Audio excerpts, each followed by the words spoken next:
Thank you everyone for joining. And while the last few people join in, I think we can get ready to start tonight's session. So tonight we're talking about breast cancer in older patients. This is not going to be a long medical lecture filled with complicated terms.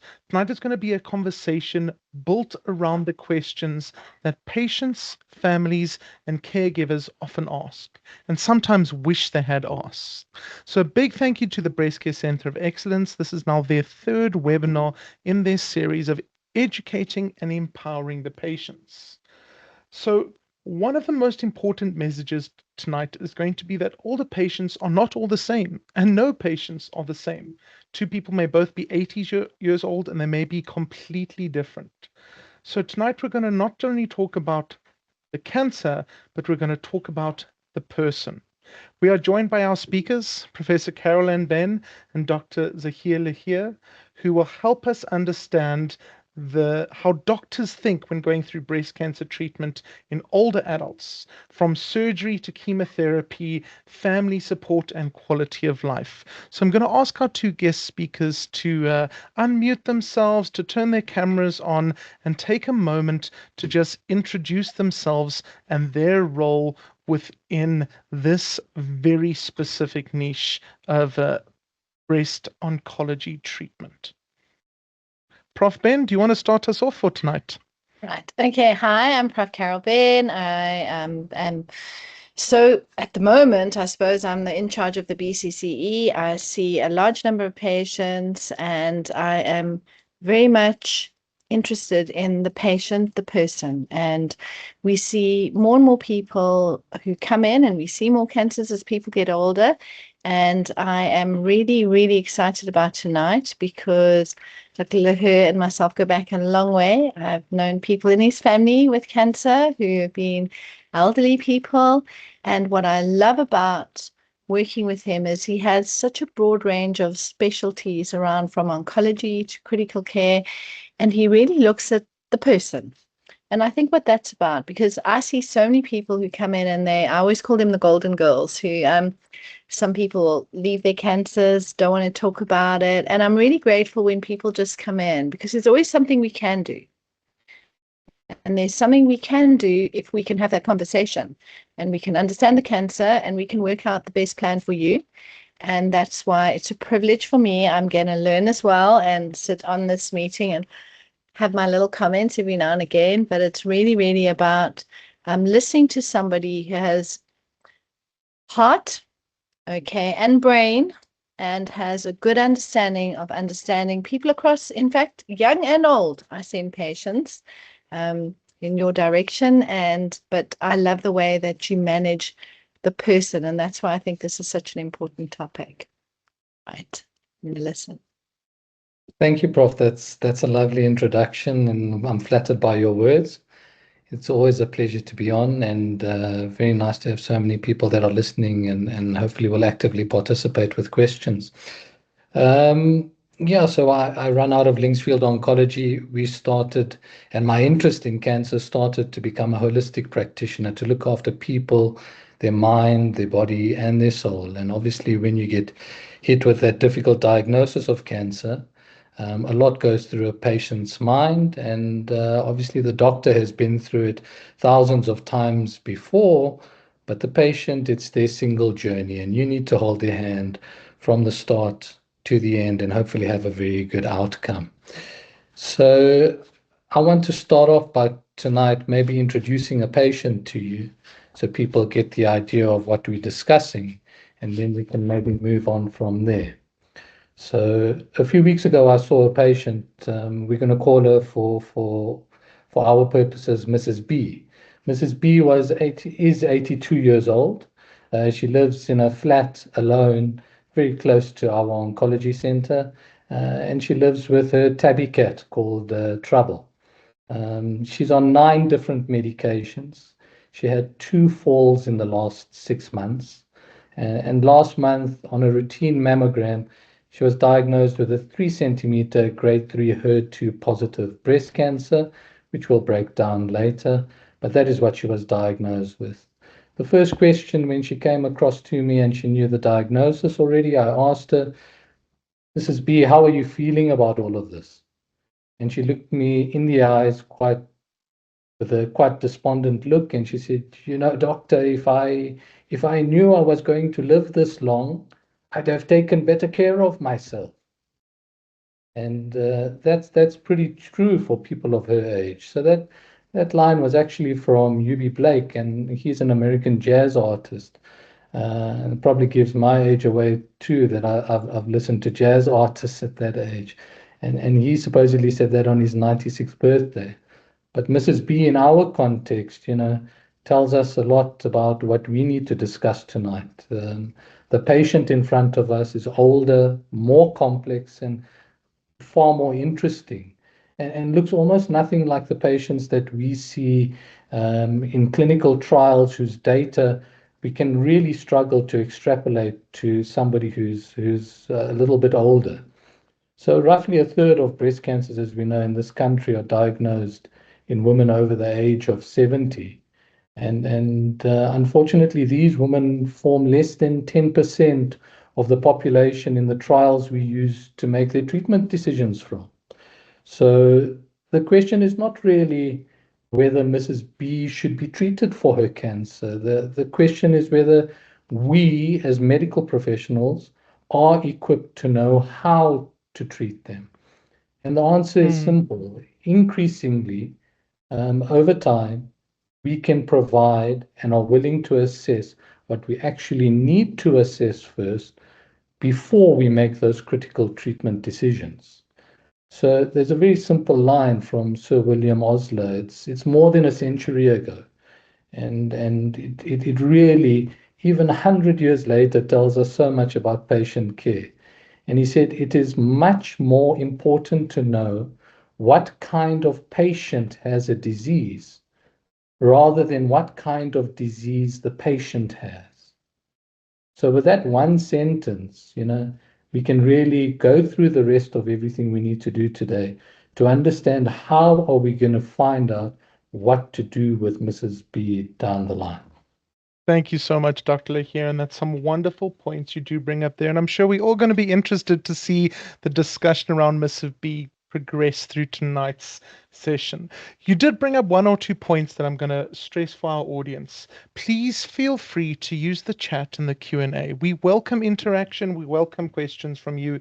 You do not need to use medical language. Ask the question exactly as you would ask it in a medical room or as it comes to your head. What we're also going to do is we're going to test out a little feature that Prof. Ben always likes a lot, is a bit of our audience interaction, and even our speakers will be answering the same questions. So I'm going to take us back to really the title of tonight's presentation, and I'm going to ask, when we say an elderly patient with breast cancer, what do we actually mean? And your first question should appear. Feel free to answer it if you want to, ignore it if you don't. And I'm going to ask our presenters to also do the same and answer the question that pops up on your screen now. When you hear the word elderly, what do you think it means? Is it only looking at age? Is it weakness? Is it if they need help? Is it being over 70, as Dr. Lahir alluded, is actually a large amount of the patient population?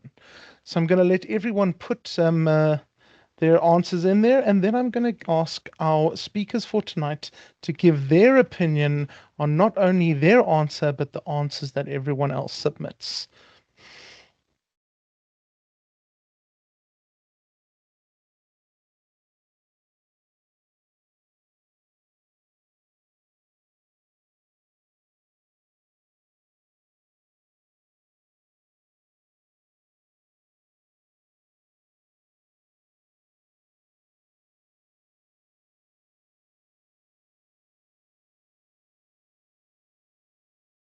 All right, so as those answers come in, Prof. Ben, Dr. Lahir, this is the best place to start because it removes the idea that a birthday alone determines treatment.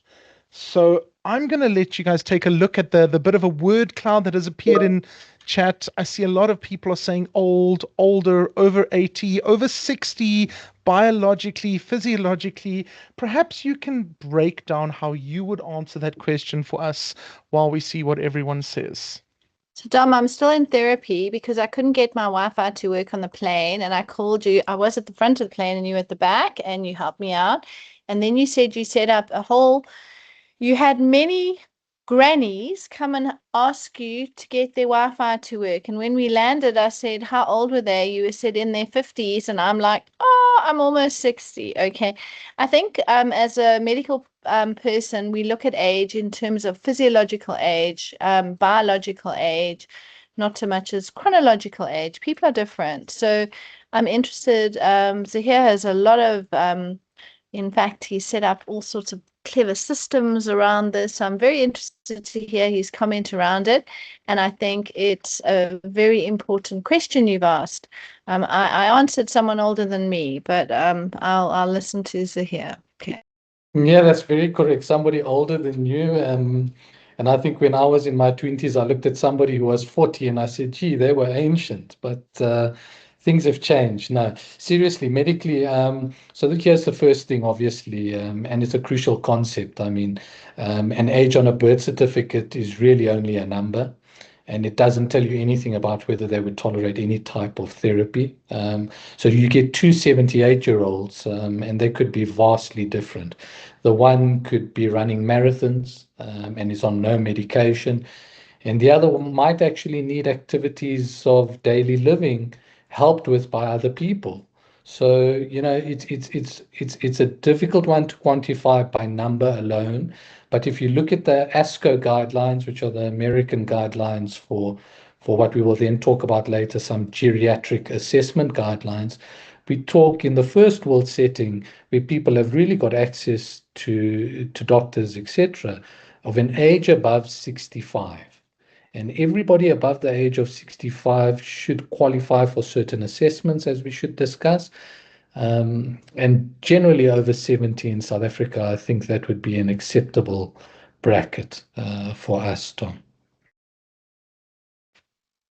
Thank you very much for putting those qualifications out there. And I might even ask one or two more questions of you. Can someone at 65 be marked as medically frail? Could someone at 80 be the opposite and be medically fit? You used the term geriatric there.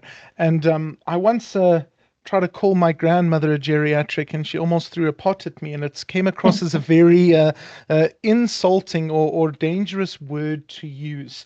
But I don't think when a doctor uses it, it's intended that way. Let's unpack the idea geriatric. And you said a geriatric assessment there. Without making that word sound harsh, what do we mean when we're referring to a geriatric or a geriatric assessment? So, Dom, you alluded to two things there first, so I'll just knock the first one off in terms of frailty, because I do see some answers as people saying frail. So, yes, you can be frail at the age of 50 or 55, and frailty and age are not the same things. We hear this around in the wards when we're working in the hospital from other specialists when they will talk about the patient as being frail. What do we understand by this frailty concept first, and then I will move on to geriatric answer later. So frailty for me is very important to spend time on because it's a word that comes up so often and it's probably often misunderstood. Some people associate frailty with a number, and that's not correct. So frailty is not just about being old or about being weak. Frailty is a medical state where the body has got reduced reserves. So what do we mean by this? By reduced reserves, we might mean that they have difficulty with capacity in terms of going for stresses like surgery or struggling with infections or struggling to deal with chemotherapy or even sometimes targeted therapy. They have less reserve, meaning they do not have the ability to tolerate the procedures, and obviously then their prognosis and their quality of life goes down. That is what frailty is. So geriatrics, yes, I think in the medical terminology of it, is actually a beautiful word, geriatrics. It comes from two Greek words put together. The one is geron, which really literally means old man, And the second one is iatros, which means healer.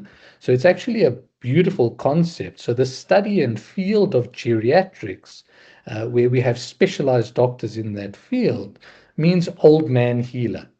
So, in colloquial terms, yes, you might want to be very careful with who you call a geron or a geriatric. But in the medical field, it is an absolutely accepted word and something we use very commonly.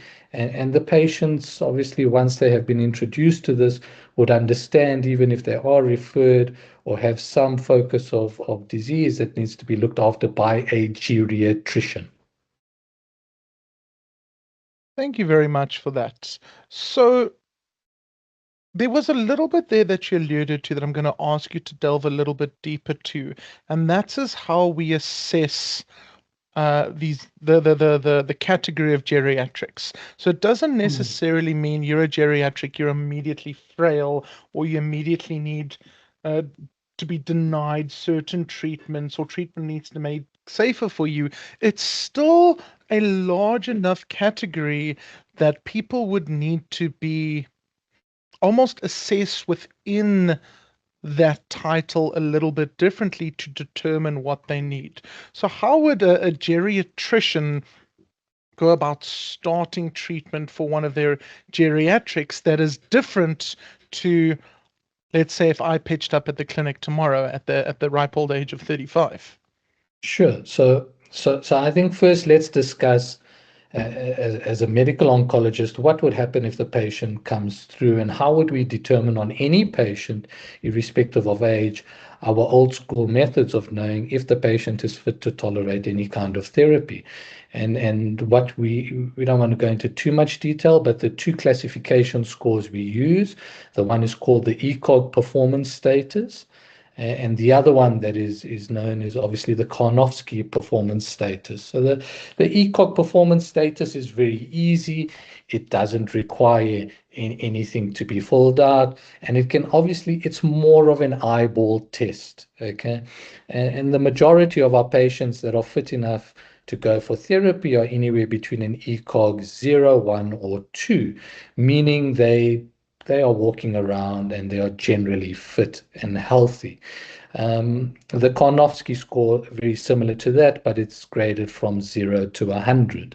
Now, we know in this day and age that, frankly, that is not enough for your older patients to look at very basic rubrics like that. And the reason is the majority of patients who might come to you as a performance status 0 or 1 might have far more difficulty in other facets of their life that is not encompassed by this basic scoring system. So, over the years, things have changed. And I think if you look from the 1940s all the way to the 60s and 80s, the ECOG performance status has still been the go-to for most chemotherapy specialists, and they feel safe to do that. But when it comes to the elderly patient, you have to try and encompass something that is called a comprehensive geriatric assessment. And that is the crux to probably trying to give your patient the best medication and the safest medication from the get-go. So the comprehensive geriatric assessment is something that I want to spend a little bit of time, if you allow me to, Dom, because it's a crux to what we do in our clinic here. I think when patients come through, they are already given something in the waiting room to fill out a basic form, and we use something called the G8 form. There are many forms. There's more than 5 or 6 different basic forms. And we use the G8 because it's very simple, it's patient orientated, and it only has 8 questions in there that are then marked by the doctor, along with other tests which we monitor as they walk down our passage to the hallway. We see how fast they can actually walk over a 3-meter distance. And we take that into account in the overall scoring system as well. So we know now with the G8 surveys, if the patient has a score of less than 14, it's one of those scores where you want a high score. But if the patient scores less than 14, you would end up to go on to do a far more intensive evaluation of that patient, which would look at psychosocial well-being, their comorbidities, the amount of medication they take. You would do a medication review and see if they actually need all of those things. So there's a lot that goes into the CGA, the comprehensive geriatric assessment.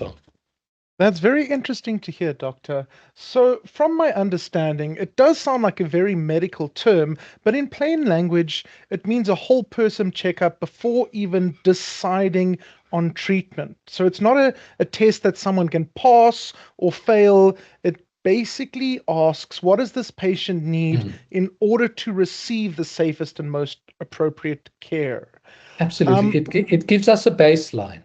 And that baseline tells us about the patient's entire situation, how they deal at home, and how they would probably deal to an adverse event like cancer that is going to require some form of therapy. How will they do? Will they be robust, or will the predictor be that they might be a little bit frail by the end of it? And that would taper our expectation from the beginning. And it's very important for us to treat the patient with the right therapy from the beginning rather than de-escalate or escalate later on.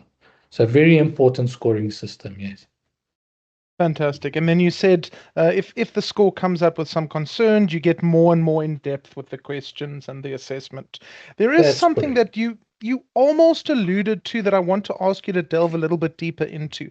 This patient assessment system. Are we only looking at a patient's overall health, or are we going to consider any other aspects, like whether they have free access to transport or independence or aspects like that? Because while that might not directly affect the medical treatment, it does overall impact not just the patient, but the families who's looking after them as well, doesn't it?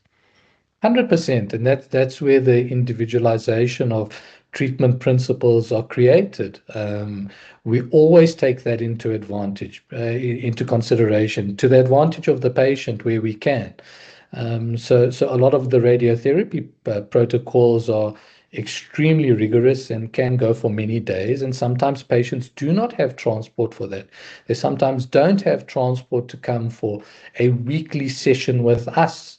And we have to look and taper that according to the patient. So that does form part of that. You are correct.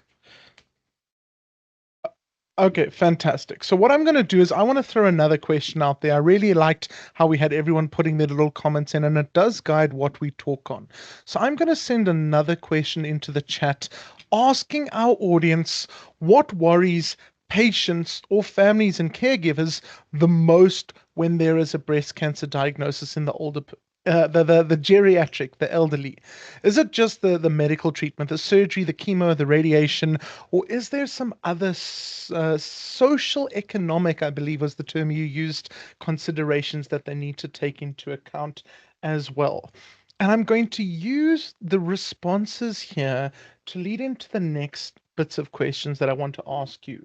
When um, the patient is coming for their appointment with their new geriatrician, with their doctors that are leading into this new cancer diagnosis in an elderly patient, what do they need to prepare before coming to the appointment? And this topic might be relevant to all patients and not just the geriatric, but it might be something to be particularly aware for because the family members that are coming with the patient would need to prepare this as well. And we're going to lead into that discussion.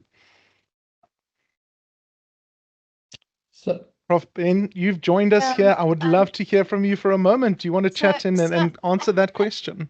I think when you're young, you just have this concept that you've got life, and it's such a weird thing for me because there's such a fragility of life is every day for every person, and just doing something good and you've just got that day, right? Okay.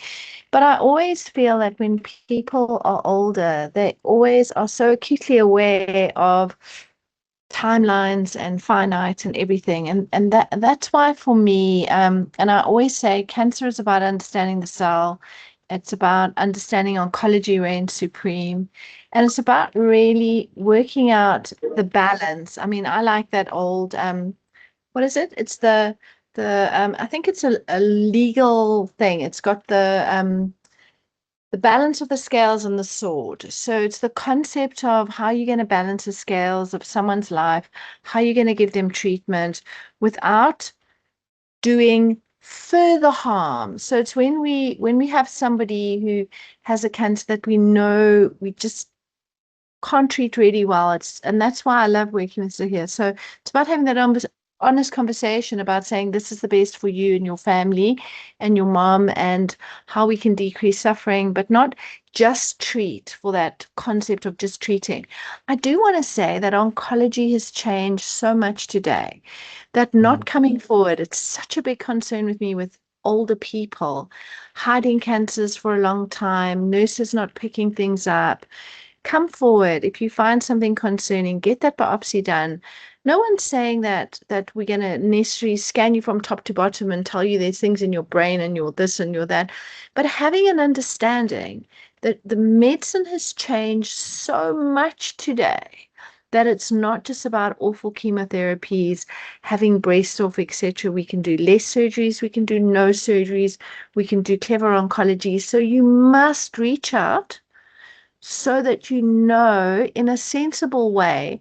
And we don't practice medicine anymore where we go, you've got 6 months. I always say, hey, we're not here to play God, but we're here to help people make sensible decisions. But if you don't come forward, we can't help you with that. That's me. Thank you very much for that, Prof. Tom, can I add to that? Please do, Dr. Beautiful what Prof has just said, because I think that is something that we really try to do, is to try and tailor make a solution. And it's no longer is it a one size fits all approach where it's a cookery book style chemotherapeutic regimen that is thrown out for a patient without looking at the nitty gritty of how is that patient going to cope with that regimen. So, I mean, we look at almost when you do that CGA and you look at the domains that we actually go through, you're looking at 8 different domains in terms of that patient. So you ask, what should the family bring with them? We want to see all the medications. We want family members in the office. We want their carers in the office. We want to know what is the social support background, what is the physical performance. We want to know their psychological evaluation. We want to know their nutritional status. We want to know their cognition. How do they cope on a day-to-day basis? We want to know any comorbidities. Who are the doctors they're seeing? Have they got any reports from them? But we work through that with the patient. So sometimes it is a little bit more labor intensive when the patients do not have it with them, but we get there in the end. Some of our patients come with 2 or 3 page documents that have detailed the entire medical history through their life. And those patients we love because they will tell you they had a hysterectomy in 1946. They do this on paper and they've kept that, and it makes it very easy for you. But even if it's not there, we get to the bottom of that and take it from there. Just like butt in here. So I want to butt in about a patient who's near and dear to me. We're talking about who I have known for many, many years and has, over the many years, refused oncology treatment. Okay. So this lovely lady who's now on her own, and when I saw her still with a cancer, I thought, who do I send her to? New face, new this. So I sent her Zahir's way. And the way he works and what he did was he actually worked out that the reason why she's got bad depression and everything is she's actually got problems with her parathyroid. Gee, once you sorted her out, you had a new person. So in medical school, we used to have a little saying, it's probably my era, not yours, stones, groans, abdominal moans, psychiatric overtones when people have problems with their parathyroid. So you have reasons why you think people have medical problems. And then when you actually unpack it all, you can actually work by unpacking it all that the situation is not as bad as it thinks. And then you can actually manage a whole different patient because when you're looking at somebody as a whole people. So thank you very, very much for that. And again, it's not just about chemos and surgeries and everything. It's about understanding the person and having a specific treatment for that person. Prof, Thanks. before you go, I'm actually going to stop you right there because I'm taking a look at all the questions that have come in, and right at the top of them is treatment and chemotherapy. So before our surgeon leaves us, could you put your camera back on? I'm going to ask the straightforward, blunt question to the point. Is there a stage when a patient is too old for surgery and it's no longer a treatment option? So surgery is often about anesthetic safety and it's about the patient safety before. So we've had really, really unfit people that we've managed to do very small little operations. It's not about big surgery. Surgery today is de-escalation. Surgery drops your immune system, drops your eras. It's not about how you can take off 2 breasts or 1 breast, etc. It is an understanding of what's happening at a behavior of a cell level and when it's indicated. And it should not be done unless everything is discussed in a good multidisciplinary environment. But it's not your be all and end all for your treatment solution with a cancer. You need to understand how the cell behaves. You need to understand and not necessary chemotherapy, sometimes hormonal treatments. It's very much de-escalated today. We can have sleeping cancers that we don't operate in older people that are hormone sensitive. We give them small amounts of treatment. We can start people on hormonal treatment. Yes, surgery is important, okay, but it's about the safety to do the small surgery, not about the ability to do the surgery. We expect all the surgeons trained today to be able to take out a small tumor and to take less glands, not more glands, small amounts. It's prognosis, understanding, part of treatment, okay, but not the be all and the end all. Okay, so I think we can extend that question to the other modalities of treatments as well, and I'm hoping the answer will be similar. Prof. Ben mentioned hormonal therapy. There's also your radiation therapy and chemotherapy. Dr. Lahir, would you say a similar answer crosses across all those three, where it's more if it's what's right for the patient and that the discussion we had earlier, the frailty and the assessment? Yeah, very, very similar.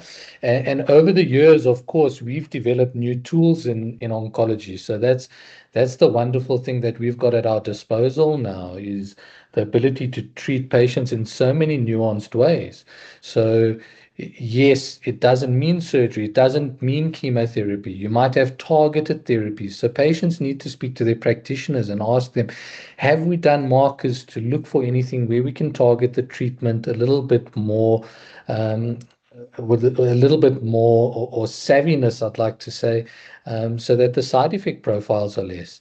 Then on top of that, we've got last resort, if chemotherapy is required, even then too, we've got different principles and modalities, and certainly not something that we look at first, but if chemotherapy is needed, we look at toxicity prediction tools now in 2026, and they really do safeguard the patients from developing too much toxicity.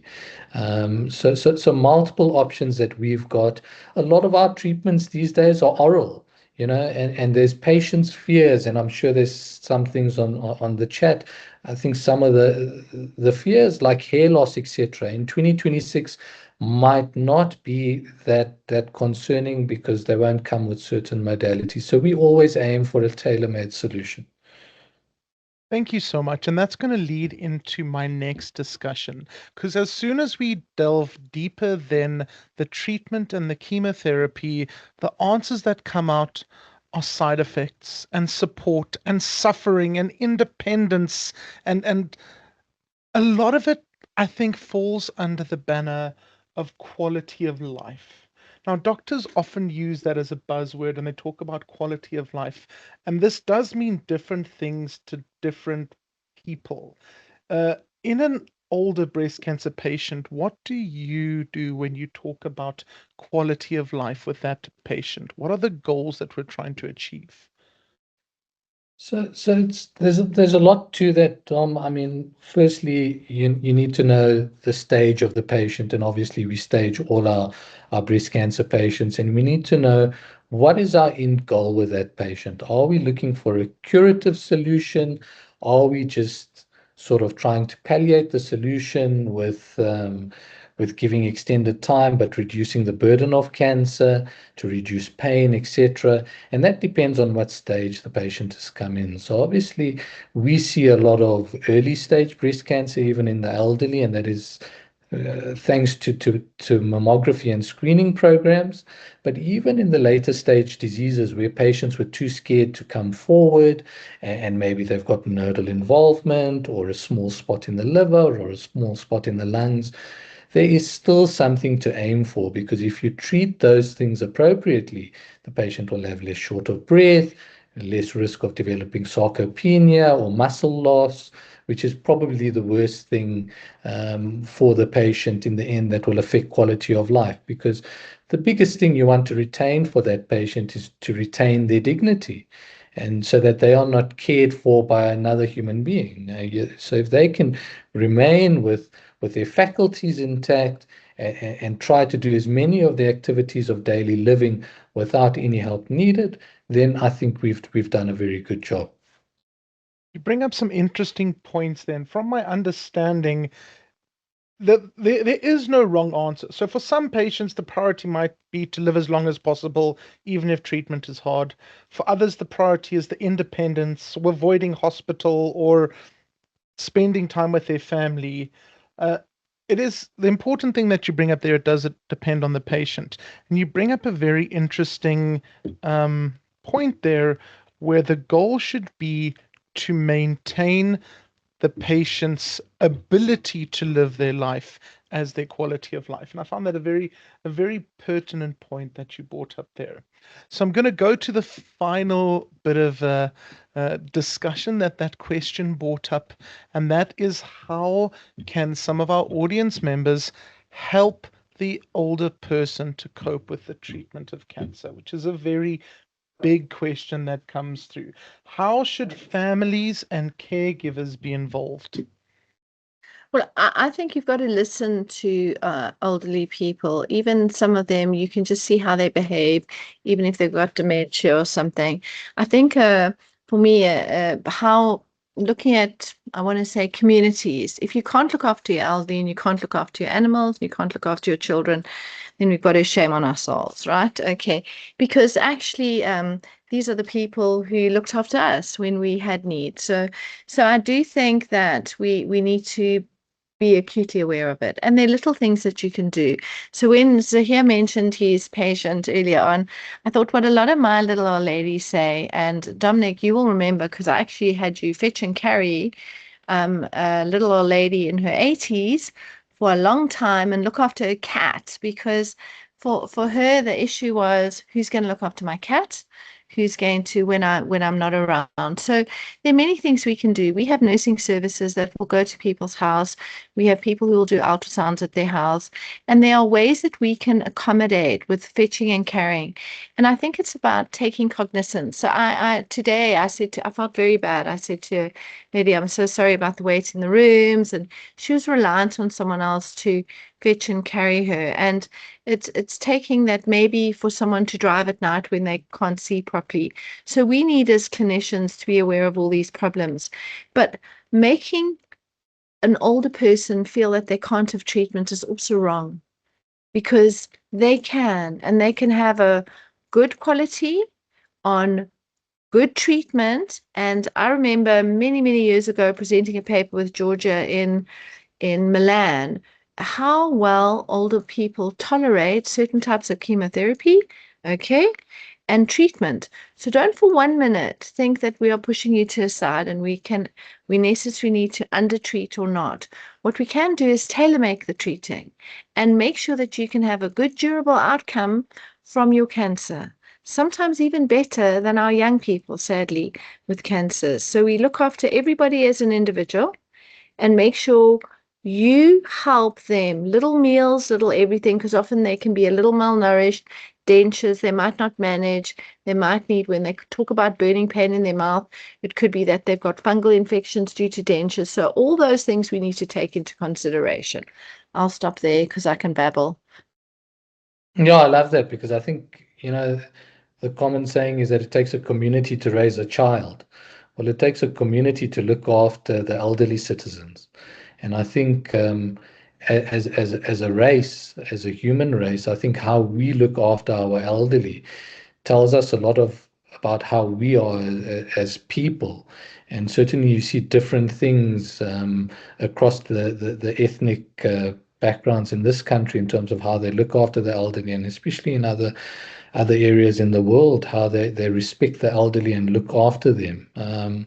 So that's where we are at the moment as well. And I think, Dom, when you allude to how much goes into looking after them in terms of their support structures, their families, their carers, it involves more than that. Once they've come to us and we see that there is a specific need in something where they may be deficient in, which may well just be nutritional initially, we seek specialist advice. We get them to see a dietitian who can spend more hours with them. If we see that they're struggling with their mobility, it's about doing some kind of prehab before they get into the treatment phase, because a lot of these cancers might be so lazy that you don't have to treat them straight away. You might do them a disservice by doing them. So sometimes you might need a month or two where the physiotherapy goes home and physiotherapy is done, they get stronger, and it really changes how the patient will tolerate your therapy. And overall, if you encompass more different, a number of different spheres in that single patient's life, you will certainly have a far better outcome in terms of QOL and more than likely in OS data, overall survival data as well. Thank you so much for that explanation, Dr. Lahir. And I feel like this is a complete little rabbit hole we can look down and narrow down and get a lot of deep answers from. So I'm going to take a moment just to slow the discussion down. I'm going to remind everyone in chat, feel free to ask your questions for us. If there's something that you popped up that you want us to delve a bit deeper into, ask your questions in chat and I will make sure both Dr. Lahir and Dr. Ben answer them. I'm going to ask you, Dr. Leah, we have discussed a lot now. We've spoken about the assessments, we've spoken about different treatments that can come through, as well as the patient coming into into the doctor's rooms and what information they need. Can we go back to little Miss B? Can you tell us a little bit more about her and maybe use this as an opportunity to retouch some of these points that we've discussed about with a bit of a practical look of an example of this lovely little geriatric patient who introduced us to at the beginning of the session? Yeah, so Mrs. B, as Carol is aware, I mean, is more interested in making sure that the cat is looked after, and trouble, as trouble may be, needs to be fed twice a day. So she wanted to make sure that her chemotherapy appointments would allow her to still do that. She refused, obviously, any kind and made it clear from the outset she did not want any hospitalization in fear of nobody there to look after her cat. What we did for her is we tailor-made her entire program. We found that she was very frail. She did have a history of cardiac disease, which was mild, and she had mild kidney dysfunction. We attended to that. We changed her therapies. We actually cut away 4 different medications from the 9 because she was over medicated, and a lot of the falls that she was having was due to hypotension, low blood pressure from being overly medicated.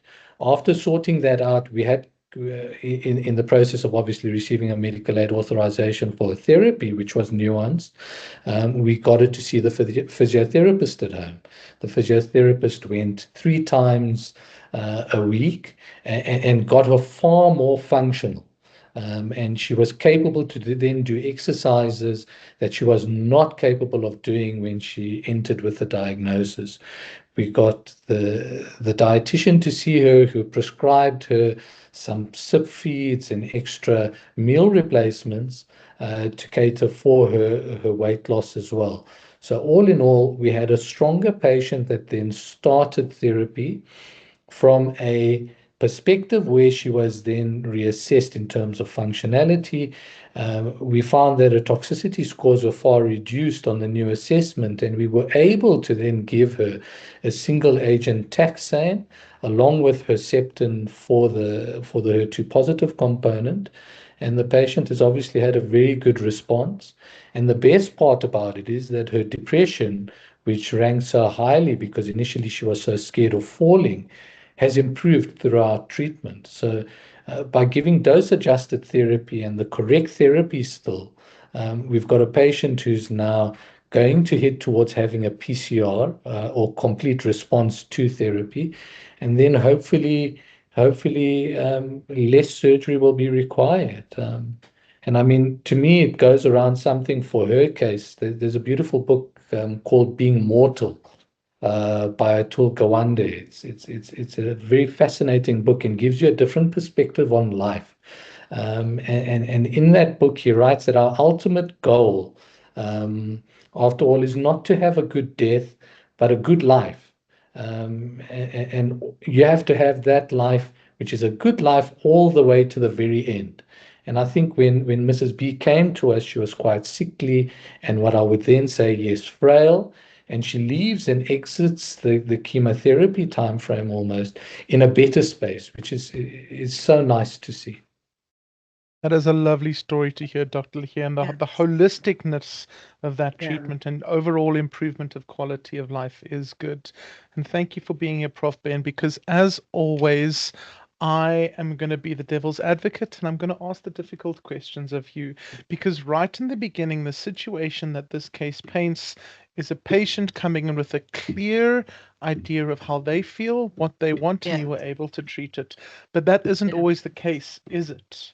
I know that sometimes and often families want to help, and the stage of the patient that comes in, they're not always independent.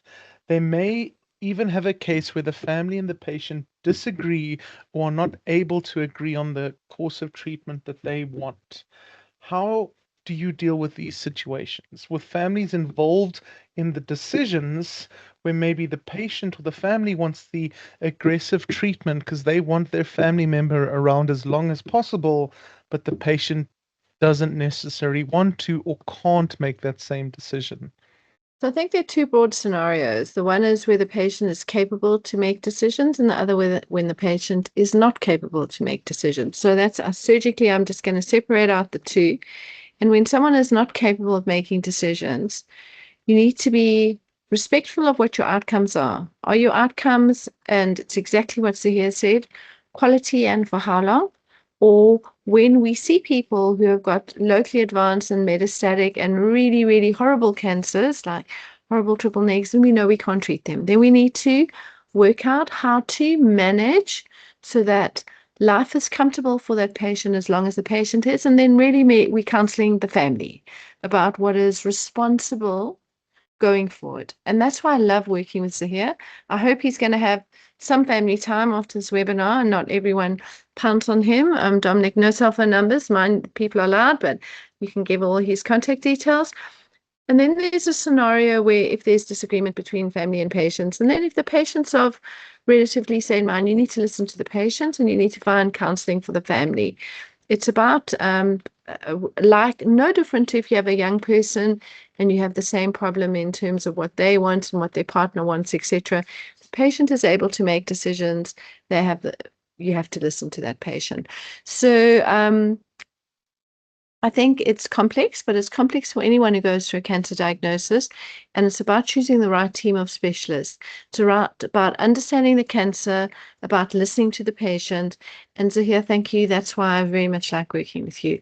So I'll let you talk some more and listen. Yeah, I love that. I'll add a little bit to that, especially in a patient with the diagnosis of dementia who lacks the ability to consent to chemotherapy, and maybe the family want to push them too much. But firstly, capacity is decision specific. So, I mean, a patient may well lack capacity to make complex chemotherapy decisions. And you have to then look at the formal capacity assessment. That's generally what should be done. And then obviously you would connect with the next of kin. But in those circumstances, we, as a general rule, we would generally go towards less toxic, less intensive, and less labor-intensive regimens, so that the loss of independence risk is slightly less. And then obviously the survival benefit numbers are certainly going to be much smaller. So then there is obviously a roundtable discussion with the family. And I think across the board in my career so far, I don't think we've had a patient's family who might have wanted to come in rigorously saying, look, treat mom, give her absolutely everything she needs, who would leave that same office after explaining to them what that would entail if she were to get everything that was supposed to be given, and rather to be dignified in the therapy so that the quality of life remains critical. And I think the majority of patients would leave understanding, knowing that that is the better surrogate to look at in the demented patient rather than overall survival. Thank you very much for that, Dr. Lahir. So we have a question in chat that I'm going to do my best to interpret, because I think it can come one of two ways. And I'm going to ask it both ways for you doctors to answer. The question is, in a busy oncology clinic, is there time to do these assessments? This comprehensive geriatric assessment. And I'm going to interpret that in two ways. One, is there time when you guys are seeing hundreds of patients? Maybe it's a busy state clinic or Dr. Ben's rooms who can see quite easily 20, 30 people on an afternoon. How do you manage the extra burden that these patients have onto you?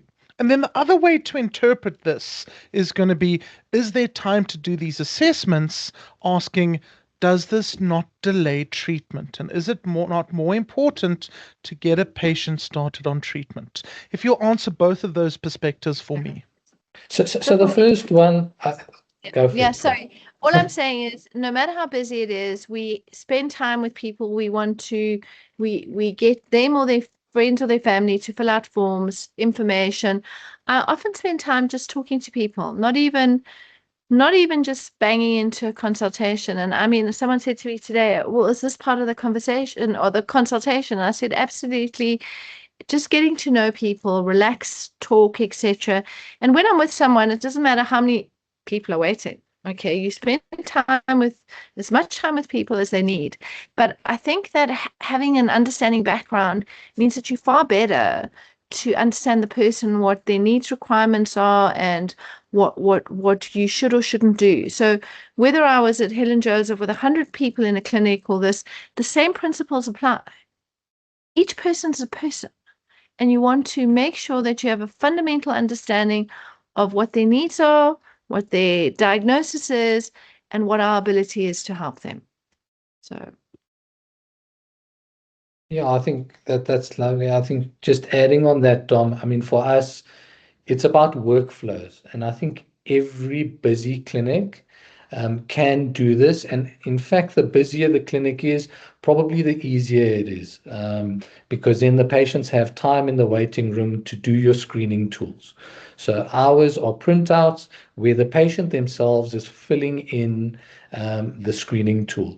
It is then up to the doctor to collate the information and to go through the 8 questions and to collate that information adds valuable structure to what will be required down the line. So, yes, it may be a little bit labor intensive if you feel 10 minutes is too much, but I don't believe that is. I believe in giving the quality assurances to the patient from day one and making sure that you get the right systems in place. Because if you fail the screening tools, you need to go on to do the comprehensive assessment. The comprehensive assessment in capable hands shouldn't take you more than 30 minutes, maybe 60 minutes if you're still learning to do them. And the reason that becomes important, it's going to save you time in the future, because the worst treatment that you can ever give a patient is the wrong one. And if you are too intensive in your therapy, you are going to harm the patient. The patient will need medical admission, and then you've got countless man hours in hospital. So, in fact, our geriatrics age group that we've got run with extremely low admission numbers, because if you treat them with the right targeted therapies up front and you nuance their treatment to what is required for them, it means less risk to the patient, less toxicity.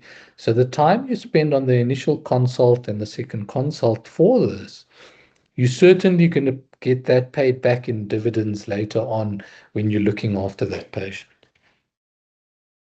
Thank you so much for explaining that. There's another question in chat that I'm not sure how we're going to answer it, but I'm fairly certain we're going to have a professor of surgery come storming in again like a harpy and commenting that everyone is entitled to a second opinion. The question is, what should happen if the family and the patient are of sound mind and agree with each other, but they disagree with the doctor's recommendations? We Prof. have robust multidisciplinary. We have a fabulous multidisciplinary unit of lots and lots of people, and I'm very, very happy. If you do not agree with the doctor, you go for another opinion. Take your time and find it out.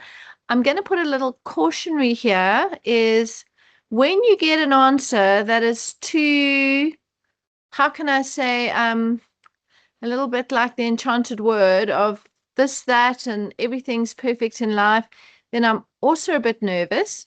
But I think that people should listen, take time. There are no emergencies. There's no such thing as an emergency mastectomy. Do not rush into something where someone tells you, if they tell you the cancer is an emergency, you are not to start with the surgeon, okay? Emergency means understand your whole body, okay, and understand what your options are. Understand your diagnosis, understand your type of cancer, understand your staging of cancer. You need to understand you, your family, and all the other aspects around it, and take time and speak to different people. Be careful of white noise, everyone commenting on everything that they've seen or picked up on TikTok. I'm embarrassed. My research team did me on TikTok, but on things like that. So you want sensible advice, write it down, record it, go bring it back to the MDM, discuss it, and find the right oncology treating doctor for you. Thank you, Prof. I'm going to continue there. Okay. Yes. I'm going to continue there and interpret this question a little bit more and your answer. I think it's important that you look at it from the point of view that if you don't feel comfortable with what the doctor is telling you, you're entitled to a second opinion. But it's not saying that you're going to look for the Goldilocks answer, because if you keep hunting and bouncing around for a doctor who's just going to agree with your opinion, how sure of you that they are not agreeing with you for the point of view, but rather agreeing with you because that is their medically sound opinion? And I believe that's where your comment of the multidisciplinary team comes in, because then you're getting a consensus from a large amount of doctors. Dr. Lihia, do you want to comment on the same question for me? Yeah, absolutely. I think the MDT is the most specific and a forum for this, and it's not one voice that is then dictating therapy to the patient. Obviously, that treatment decision is seconded by and given a third opinion and a fourth opinion, to say what is probably the best for that patient before taking that treatment decision back to the families. But then there are still families that might disagree with that. And if there's a robust discussion, sometimes either between maybe the geriatrician that could be involved and the oncologist, we're happy for that. We often like robust discussion to see what we can do for the patients. But we then present numbers on the table and obviously go through the studies that are pertinent. And then it's up to the patient to make the final call. And if they choose a second opinion, they obviously they are allowed that, yes. Fantastic. So in summary, what I'm hearing is at the end of the day, the decision is the patient's what treatment that's going to have. We all know that they will consent to the treatment and go through it. If they're walking into a doctor's room with knowing the answer they want to hear and they're going to keep going till they get that answer, there's nothing you can do with it as the clinician, and we're not going to tell them they're wrong, but that is something to be aware of. Are you looking for an answer that you already know, or you're looking for the medical opinion that's being sent to you? I'm going to stop that conversation right there because it's probably going to be swirling Yeah, around in a Dom, circle without Dom, a real generally, answer. sorry to interrupt you there, but generally that doesn't come from the patient with the diagnosis. That often comes with the family that enter the discussion because maybe from some level of not understanding the concepts, they try and push for that. But when they're given a chance and they go home and they actually review what they've done, they often come back and say, doctor, you might have been right. So we always leave the channel open for them, because we do believe that we would still be a center of healing for them. But it generally comes from the family so everybody does, you're correct, need to be on the same page before proceeding. That is something that is very reassuring to hear, Doctor. I'm going to change the topic now, and I want to bring up something that you mentioned in passing earlier that interests me because I don't think I can find it in an Oxford dictionary. But you mentioned prehabilitation. How does that Hmm. fall into this discussion? How does that help the patient? And it's off the top of my head, it makes sense as a word.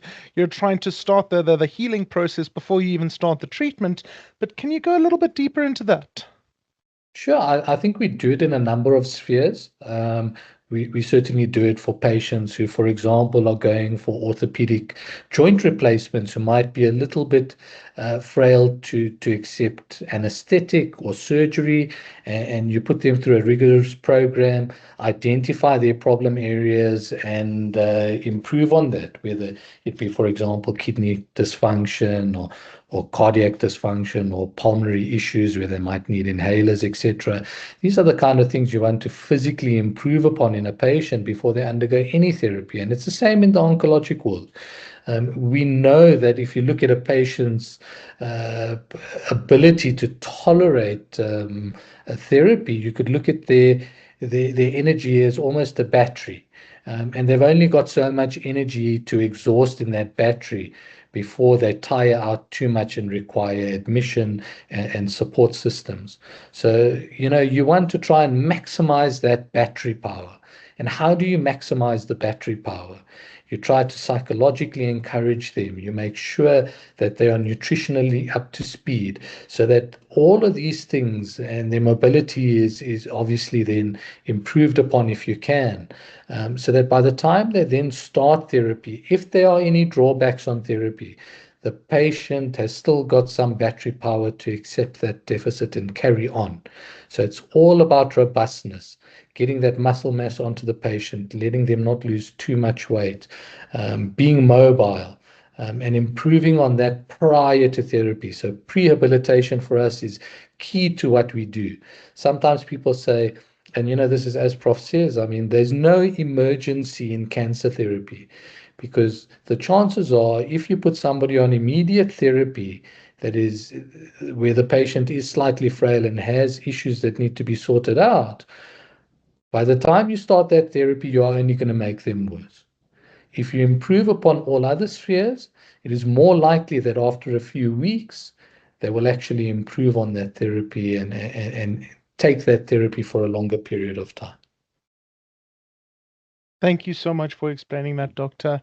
I'm going to take this moment now to put my last question to the chat, and it's almost a little bit of a cheat question because I want to see if there is any questions out there as a family member or a caregiver who is asking the doctors. They're not the one going through the treatment or going through the medical problem, but they want to get some information from the doctors.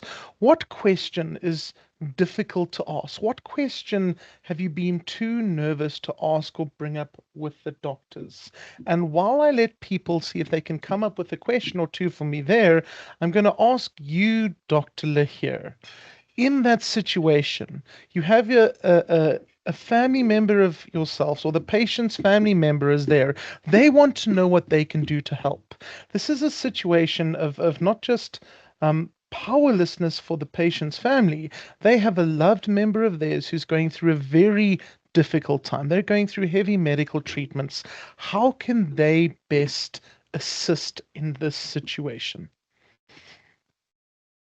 It revolves around a number of spheres, and honestly, what I tell the families, what the family is willing to put in terms of time and resources for the patient, that will pay them dividends down the line.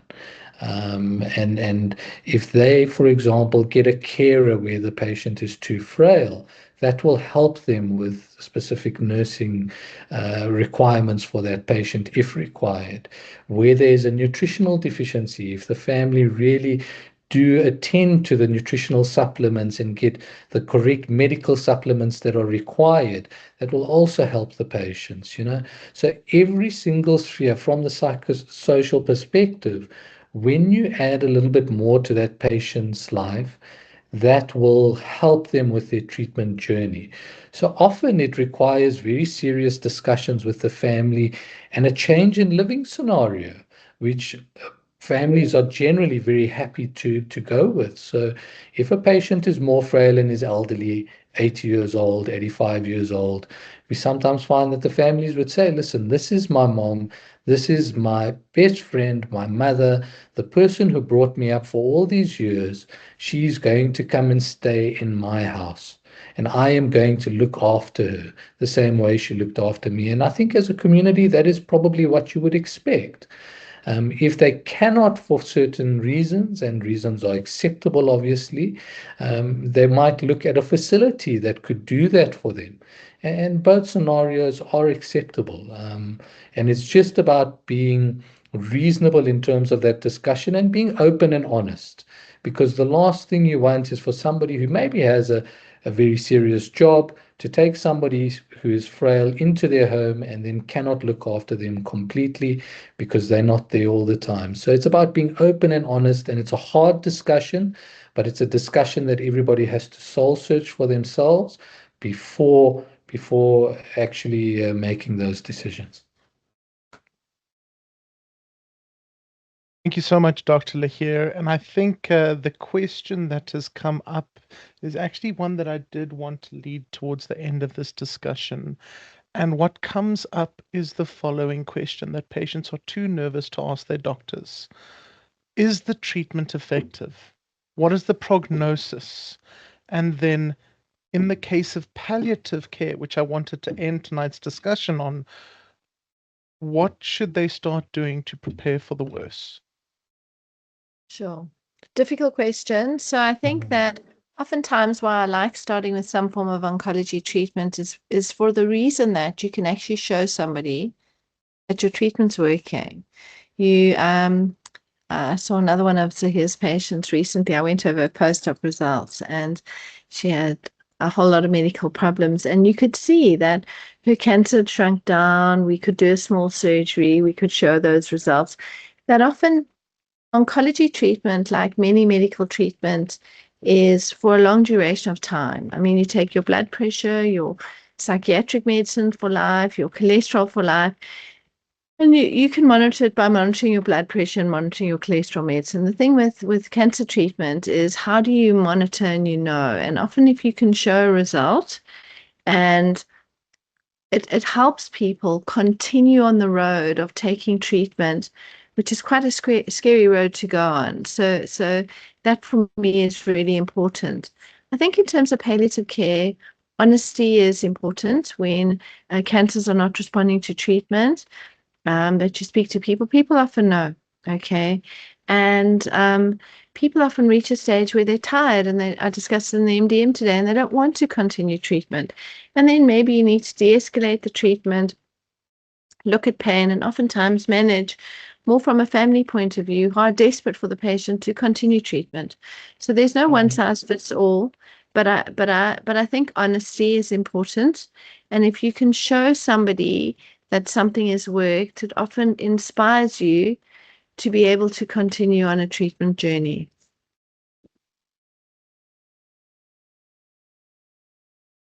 Yeah, Dom, just to add to that, I think sometimes you just need to reframe the goals. So, you know, depending on how the treatment process goes with the patient, if things are not going the way you planned, we often involve palliative care very early. And certainly when you look at some of the rubrics that we use, palliative care involved early is certainly beneficial for a patient who requires it. It's a difficult concept, but palliative care, and for people out there who are listening, palliative care does not mean we do nothing. Palliative care often involves therapy because it improves the quality of life. It's just about what therapy you use and how you try and target that for the patient. So it's about understanding that and then understanding and framing the patient in terms of where are they going and having initial open discussions with them so that they have understanding. And sometimes, when you start that palliative care journey, and you think, even as the doctor, the patients surprise me sometimes, which is so delightful to see. You sort of aim for the moon and you reach the stars kind of scenario where you give them minimalistic therapy and they keep coming back stronger and stronger. And that's where we are now. We've got a single patient that I won't go into too much detail with, but she's been a living light of the practice. She had her 100th birthday and she celebrated that in the practice here. She's never touched chemotherapy in her life. They consulted me on her case when I just started in private practice. And the treating physician at the time said, well, I've got this lady with breast cancer. She's 94. You can go and have a look at her if you think you can do anything. And when we went to go see her, she was, in fact, she had bone metastases at the time from breast cancer and had an immediate risk of spinal cord compression. We had treated that acutely for her. This lady walks into the practice every month now for therapy and is still the most vibrant 100-year-old that you will ever find out there. So initially it looked like, yes, palliative care should be involved, but every month she proceeded to get stronger and stronger and stronger. So there is always hope, Tom. It's such a heartwarming story, Doctor, and it's so good to hear on that, especially with a number of the questions that people are too scared to ask, all revolving around palliative care and how do things work and what happens if the treatment doesn't work. At the end of the day, there are always the surprises for us, and that's great to hear. I'm going to give our audience one last chance to put a question or two in the chat. If there's anything that they feel I've skipped over or they want a last answer to, now is your moment to put those questions in the chat. In the meantime, I'm going to ask the two of you speakers to have a thought and put something together to me. I like to end all our sessions with a focused message from our speakers. So coming from you, what is one thing that you'd like people to take away from today's discussion? Whether it's age, not everything, whether it's the difference between geriatric and frail, or even about quality of life. Prof. Ben, do you want to kick us off on this last little discussion? So I think for me, you're never too old to screen, you're never too old to check, you're never too old to learn, and you're never too old to ask for help. See a doctor because it may not be as bad as you think. Okay. And you can surprise yourself. You're never too old to do things, to learn things.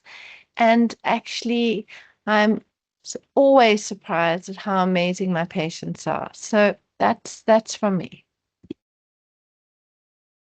Yeah, and from me, it's always seek help. If you find something, seek help because you will be surprised how modern medicine has changed, and we will be able to help you. Not about the same treatment for everybody. We want the right treatment for you, for the patient in front of us. We want to treat you as a person.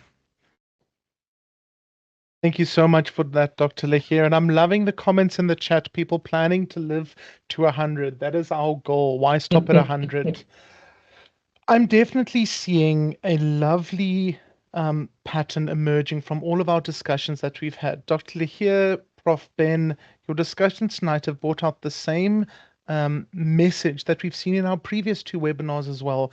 And that is that the important point is the patient.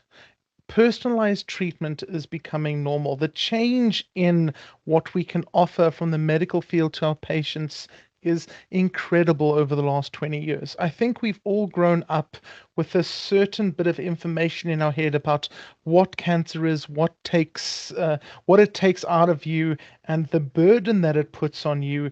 And the more we learn and we educate ourselves about the developments within the medical field and what we can do, it fills me with hope.